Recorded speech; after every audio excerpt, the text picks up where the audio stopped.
একদিন শাশুড়ির অপমান সহ্য করতে না পেরে আমি বাড়ি ছেড়ে চলে গেলাম। সবাই ভেবেছিল আমি আর এই বাড়িতে কখনোই ফিরবো না, কিন্তু কয়েক বছর পরে যখন আমি আবার সেই বাড়িতে ফিরে এলাম তখন আমার অবস্থান আগের মতো সেই বাড়িতে ছিল না। বাড়ি বড় লোহার গেটটার সামনে দাঁড়িয়ে আমি কিছুক্ষণ চুপ করেছিলাম। গেটটা সেই আগের মতোই আছে, শুধু রংটা নতুন করে করা হয়েছে। অথচ এই গেটটাই একদিন আমার জন্য বন্ধ হয়ে গিয়েছিল। ভেতর থেকে একজন কাজের মেয়ে এসে গেটটা খুললো। আমাকে দেখে সে একটু অবাক হলো আর বললো, আপনি কাকে চান? আমি তখন শান্ত গলায় বললাম, বলো মেহেদিন এসেছে। মেয়েটা একটু দ্বিধায় পড়ে গেল, তারপর ভেতরে চলে গেল খবর দিতে। কিছুক্ষণ পর যাকে দেখলাম তাকে আমি খুব ভালো করেই চিনি, আমার শাশুড়ি সাবিনা বেগম। তিনি দরজার সামনে এসে দাঁড়ালেন, কয়েক সেকেন্ড আমার দিকে তাকিয়ে রইলেন। তার চোখে সেই আগের তার ছিলটা এখনো আছে। তুমি? শব্দটা এমন ভাবে বললেন যেন কোনো অচেনা মানুষকে দেখছেন। আমি হালকা হাসলাম, হ্যাঁ আমি। তিনি ঠোঁট বাঁকিয়ে বললেন, তুমি আবার এখানে কেন এসেছো এত বছর পরে? তার কণ্ঠে অবজ্ঞা স্পষ্ট ছিল তখনও, কিন্তু আজ অদ্ভুত ভাবে আমার ভেতরে কোনো কষ্ট লাগছিল না, কারণ আজ আমি আগের সেই মেয়েটা না। আমি খুব শান্তভাবে বললাম, কিছু কাজ ছিল তাই এসেছি। তিনি হাসলেন আর বললেন, তোমার আবার এখানে কি কাজ? তার কথাটা শুনে আমার চোখের সামনে হঠাৎ কয়েক বছর আগে সেই দিনটা ভেসে উঠলো, যেদিন আমি এই বাড়ি ছেড়ে বের হয়েছিলাম। তখন আমার বিয়ের বয়স মাত্র 1 বছর ছিল। আমি খুব সাধারণ একটা পরিবার থেকে এসেছিলাম। বাবা ছিলেন কলেজের শিক্ষক আর মা ছিলেন গৃহিণী। আমাদের পরিবারে টাকা খুব বেশি ছিল না, কিন্তু সম্মান ছিল অনেক বেশি। বিয়ের সময় সবাই আমাকে বলা বলি করতেছিল যে আমি নাকি ভাগ্যবান, কারণ আমি শহরের এক ধনী পরিবারের ছেলের বউ হতে যাচ্ছি। আমার স্বামী রাশিদ, সে খারাপ মানুষ ছিল না, শান্ত স্বভাবের ছিল, কিন্তু একটা সমস্যা ছিল, সে কখনো তার পরিবারের বিরুদ্ধে দাঁড়াতে পারতো না, বিশেষ করে তার মায়ের বিরুদ্ধে। শুরুতে শাশুড়ি আমাকে খুব ভালোবাসতেন, খুব ভালো ব্যবহারও করতেন। আত্মীয় স্বজনদের সামনে বলতেন আমার বৌমা খুব ভদ্র মেয়ে। আমি তখন সত্যিই ভাবতাম আমি আসলেই হয়তো বা ভাগ্যবতী, কিন্তু সেই সুখটা আমার বেশি দিন টেকেনি। বিয়ের 1 মাস পর থেকে সবকিছু বদলে গেল। একদিন সকালে আমি রান্না করছিলাম। শাশুড়ি মা এসে হাড়ির ঢাকনা তুলে খাবার দেখে বললেন, এই রান্না কে খাবে? আমি একটু ভয় পেয়ে গিয়েছিলাম। আমি তো চেষ্টা করেছি ভালো করতে, এটা বললাম। তখন তিনি আমার কথা শুনে তাচ্ছিলেন, হাসি দিলেন। চেষ্টা? রান্না না জানলে আগে বলবে, আমার ছেলের জন্য এসব বাজে খাবার রান্না করতে হবে না তোমাকে। আমি চুপ করে দাঁড়িয়েছিলাম, কারণ আমি ছোটবেলা থেকে শিখেছিলাম যে বড়দের সাথে তর্ক করতে নেই। কিন্তু সেই দিনটা ছিল শুধুমাত্র শুরু। দিনের পর দিন তার কথা আরো খারাপ হতে লাগলো। আমি ঘর পরিষ্কার করলে বলতেন ঠিক হয়নি, আমি কাপড় ধুলে বলতেন ঠিক মতো হয়নি, আমি যদি রান্না করতাম তাহলে বলতেন স্বাদ হয়নি। সবকিছুতেই যেন তার সমস্যা। একদিন বিকেলে কয়েকজন আত্মীয় এসেছিলেন। আমি চা বানিয়ে তাদের সামনে নিয়ে গেলাম। শাশুড়ি সবার সামনে বললেন, এই মেয়েটা কোনো কাজই পারে না, সবকিছু আমাকে শিখিয়ে দিতে হয়। ঘরে সবাই তখন হেসে উঠলো। আমি মাথা নিচু করে দাঁড়িয়েছিলাম। সেদিন আমি প্রথমবারের মতো অনেক কান্না করেছি। আমার চোখে পানি এসে পড়েছিল। আমি যখন রাতের বেলা রাশেদকে বললাম যে তোমার মা আমাকে খুব অপমান করে, রাশেদ একটু চুপ করে থাকলো। তারপর বললো, শোনো মা একটু রাগী, তুমি কিছু মনে করো না। আমি অবাক হয়ে তার দিকে তাকিয়েছিলাম, কারণ আমি ভেবেছিলাম সে অন্তত আমার কথা বুঝবে, কিন্তু সে তো শুধু বললো যে সময় গেলে সব ঠিক হয়ে যাবে। কিন্তু সময় গেলে কিছুই ঠিক হয়নি, বরং সবকিছু আরো খারাপ হতে লাগলো। বিয়ের 1 বছর পার হওয়ার পর নতুন আরেকটা বিষয় শুরু হলো, সন্তানের কথা। প্রতিদিন শাশুড়ি আমাকে একটা কথাই বলতেন যে তোমার সন্তান হচ্ছে না কেন?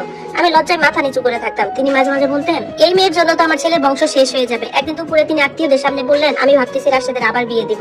ঘরটা এক মুহূর্তে যেন চুপ হয়ে গিয়েছিল। আমার হাত থেকে গ্লাসটা প্রায় পড়েই যাচ্ছিল। আমি রাশেদের দিকে তাকালাম। সে মাথা নিচু করে বসেছিল, একটা কথাও বলেনি। সেই মুহূর্তে আমি বুঝে গিয়েছিলাম যে এই বাড়িতে আমার আর কোনো জায়গা নেই। কিন্তু যেদিন আমি বাড়ি ছেড়ে চলে গেলাম সেই দিনটা আমি কোনোদিনও ভুলতে পারবো না। সেদিন বাড়িতে অনেক অতিথি ছিল। আমি সারাদিন রান্না করেছি। সবাই খাওয়ার পর শাশুড়ি হঠাৎ সবার সামনে বললেন, এই মেয়েটা আমার ছেলের জীবনের সবচেয়ে বড় ভুল। সবাই আমার দিকে তাকিয়েছিল। আমি চুপ করে দাঁড়িয়েছিলাম। তারপর আমার শাশুড়ি বললেন, আমি চাইলে আজই তাকে এই বাড়ি থেকে বের করে দিতে পারি। সেই মুহূর্তে মনে হয়েছিল আমার বুকের ভেতর কিছু একটা ভেঙে গেছে। আমি ধীরে ধীরে বললাম, ঠিক আছে, আমি নিজেই চলে যাচ্ছি। ঘরে তখন নিস্তব্ধতা নেমে এলো। কেউ ভাবেনি যে আমি সত্যি এই কথা বলবো। আমি ঘরে গিয়ে ছোট্ট একটা ব্যাগ গুছালাম। বের হওয়ার সময় কেউ আমাকে থামায়নি, শুধু শাশুড়ি বলেছিল, ভালোই হয়েছে, এই বাড়ি থেকে অন্তত একটা ঝামেলা কমলো। সেদিন রাতেই আমি চলে গিয়েছিলাম, পিছনে একবারও তাকাইনি, কারণ আমি জানতাম যে পিছনে আমার জন্য কোনো কিছুই নেই। কিন্তু আজ কয়েক বছর পরে আমি আবার সেই বাড়ির সামনে দাঁড়িয়ে আছি। শাশুড়ি এখনো দরজার সামনে দাঁড়িয়ে। তিনি বললেন, কাজ শেষ হলে চলে যাও, এখানে বেশি সময় দাঁড়িয়ে থাকার দরকার নেই। আমি শান্তভাবে বললাম, আমি বেশি সময় নেব না। তারপর ধীরে ধীরে ব্যাগ থেকে একটা ফাইল বের করলাম। তিনি ভ্রু কুঁচকে বললেন, ওটা কি? আমি তার চোখের দিকে তাকিয়ে বললাম, কিছু কাগজ। এরপর তিনি বিরক্ত হয়ে বললেন, কাগজ নিয়ে এখানে কেন এসেছো? আমি খুব ধীরে ধীরে বললাম, কারণ এই কাগজগুলো দেখলে আপনার অনেক প্রশ্নের উত্তর পেয়ে যাবেন। তিনি তখন বিরক্তি মুখে বললেন, কি উত্তর? আমি ফাইলটা তার দিকে বাড়িয়ে দিলাম। তারপর শান্ত গলায় বললাম, এই বাড়ির মালিকানার কাগজ। মুহূর্তের মধ্যে তার মুখের রংটা বদলে গেল, কারণ তিনি তখনও জানতেন না যে মেয়েকে তিনি একদিন অপমান করে বাড়ি থেকে তাড়িয়ে দিয়েছিলেন, আর সেই মেয়েটাই এই বাড়ির নতুন মালিক। আমি ফাইলটা শাশুড়ির দিকে বাড়িয়ে দিলাম, এই বাড়ির মালিকানার কাগজ। তিনি প্রথমে আমার মুখের দিকে তাকালেন, তারপর কাগজের দিকে, যেন বুঝতেই পারছিলেন না যে আমি মজা করছি নাকি সত্যি বলছি। তুমি কি পাগল হয়ে গেছো? ঠান্ডা গলায় তিনি আমাকে বললেন, এই বাড়ির মালিক আমার স্বামী, তারপর আমার ছেলে হবে। তোমার মতো একটা মেয়ের মালিকানা আসবে কোথা থেকে বলো তো? আমি তখন কিছুই বললাম না, শুধু ফাইলটা তার হাতে দিলাম। তিনি বিরক্তি মুখে কাগজটা খুললেন। প্রথমে কয়েক লাইন পড়তে তার ভ্রু কুঁচকে গেল, এরপর আবার পড়লেন। আবার তার চোখ বড় হয়ে গেল। ঠিক তখনই ভেতর থেকে একটা কণ্ঠ শোনা গেল, কি হয়েছে মা? আমি তাকিয়ে দেখলাম রাশেদ দরজার দিকে আসছে। কয়েক বছর পর তাকে দেখছি। সে একটু থেমে গেল আমাকে দেখে। আমি তার চোখে স্পষ্ট বিস্ময় দেখতে পেলাম। মেহেরিন? আমি হালকাভাবে মাথা নেড়ে বললাম, কেমন আছো? সে কিছুক্ষণ আমার দিকে তাকিয়ে রইল, যেন বুঝতে পারছে না আমি সত্যি সত্যি এখানে দাঁড়িয়ে আছি। এরই মধ্যে শাশুড়ি হঠাৎ চিৎকার করে উঠলেন, রাশেদ এটা দেখ। তিনি কাগজটা তার হাতে দিলেন। রাশেদ কাগজটা পড়তে লাগলো। তার মুখের অভিব্যক্তি ধীরে ধীরে বদলাতে বদলাতে লাগলো। এটা এটা কিভাবে সম্ভব? সে ফিসফিস করে বলল। আমি শান্তভাবে বললাম, সম্ভব হয়েছে। কিছুক্ষণ কেউ কোনো কথা বললো না। হঠাৎ শাশুড়ি আমার দিকে ঘুরে দাঁড়ালেন। তুমি আমাদের সাথে মজা করছো? তার গলায় রাগ আর ভয় মিশেছিল। আমি মাথা নাড়ালাম, না আমি মজা করছি না। রাশেদ আবার কাগজের দিকে তাকালো। এই বাড়িটা বিক্রি হয়ে গেছে? আমি বললাম, হ্যাঁ বিক্রি হয়ে গেছে, আর নতুন মালিক আমি। ঘরের বাতাস যেন এক মুহূর্তের মধ্যে ভারী হয়ে গেল। শাশুড়ি চেয়ারে বসে পড়লেন।